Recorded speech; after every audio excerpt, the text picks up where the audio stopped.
Who should buy the Itel A80? I mean, it is the latest smartphone from Itel, coming at a price of 45,900 naira, which is pretty good. So, should you buy this device? Well, let's find out right after you click on that subscribe button, since we are literally less than 200 subscribers to 1,000 subscribers, and I would like for us to get there as soon as possible. Cheers. The Itel A60 is made out of plastic, which is expected from a budget device like this. It comes in 3 colors, which are green, black, and blue. Let me know your favorite color in the comment section below. The Itel A60 is a 4G device that supports 2 nano SIM and a memory card slot that supports up to 128GB of storage, which is okay since the base storage is quite small.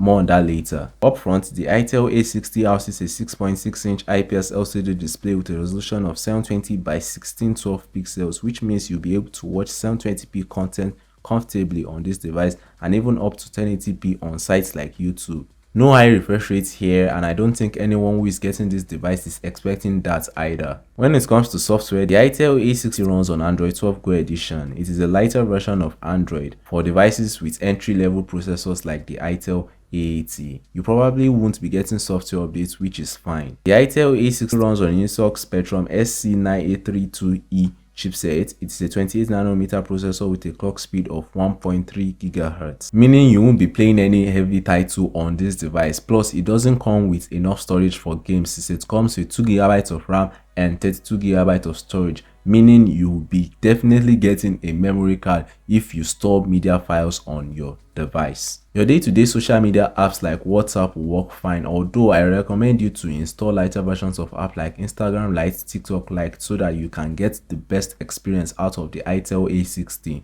Powering the Itel A60 is a 5000 mAh battery, and with how low power the chipset is, you can get an easy 2 days of usage from the device.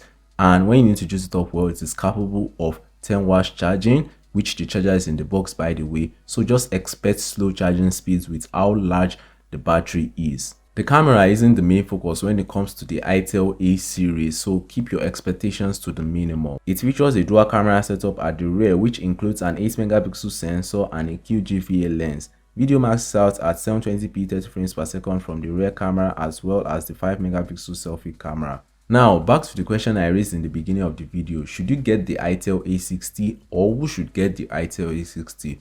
Well, if you're someone looking for a backup device, I can definitely recommend you the Itel A60, considering how cheap it is, or if you want to get it for a kid or something like that. Although I wouldn't really recommend you getting an Itel A60 for a kid of nowadays because of how underpowered the device is. But if you just want them to have something to, make phone calls and stuff like that, then it is a okay device. Other than that, I don't see anyone else getting this device. But yeah, let me know what you think of the Itel A60 in the comment section below. And yeah, thanks for watching this video, and catch you guys in the next one. Peace.